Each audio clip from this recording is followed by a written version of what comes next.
So I'm Ryan Jonathan Henderson. I'm 32 years old. I'll be 33 in July. I'm a mechanical engineer at Stanley Black & Decker. I work on cordless nailers on the DeWalt side. I started racing bikes, or riding bikes, when I was probably 3 or 4. Dad brought a bike home from work, I believe, and I almost rode it into the street, so I was taken off the bike for a few years, but it's kind of where it started.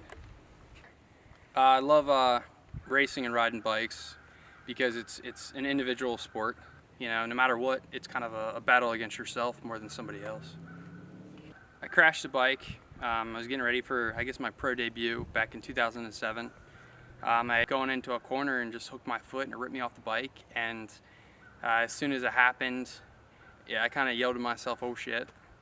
And then next thing I know, I was on the ground and I was out. And when I came to, my girlfriend at the time was trying to talk to me, and I told her I just had a dream. And she said, "Well, you know, what did you dream?" And I said, "Oh, I had a dream that I crashed a bike." And she looked at me, you know, in tears and said, "No, you're on the track right now. You just crashed." And it happened so fast, it changed everything. So with the initial crash, I ended up shattering T4, which is like chest line, and then fractured T3, which was a little bit above that, and then fractured C7 in my neck. So I'm considered like a T3, T4 para, which means I really don't have any feeling or sensation below my chest line.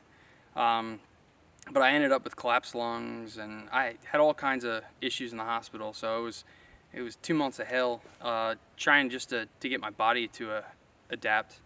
The first time back on the bike,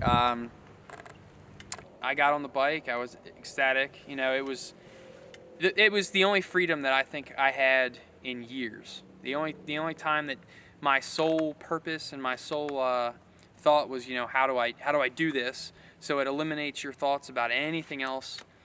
From then on, it was like, man, you know, this isn't that bad. And then I just wanted to progress.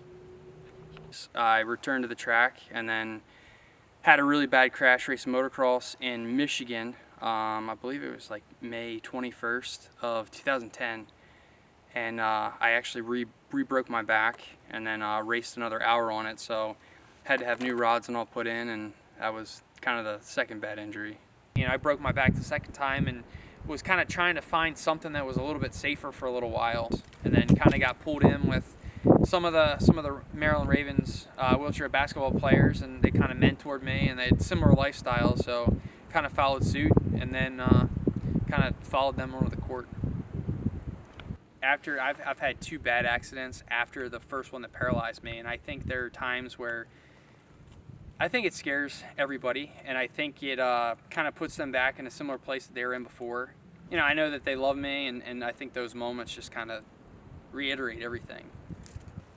As far as people doubting what I've been able to do, I mean, it's probably me that doubted things mostly, but the motivation, I think, is kind of prove me wrong, you know, and kind of to prove me right. There are times where I think I can do something, or I think it can be done, I just don't know how, and then figuring out how to do it drives me. Basically do absolutely anything I want to.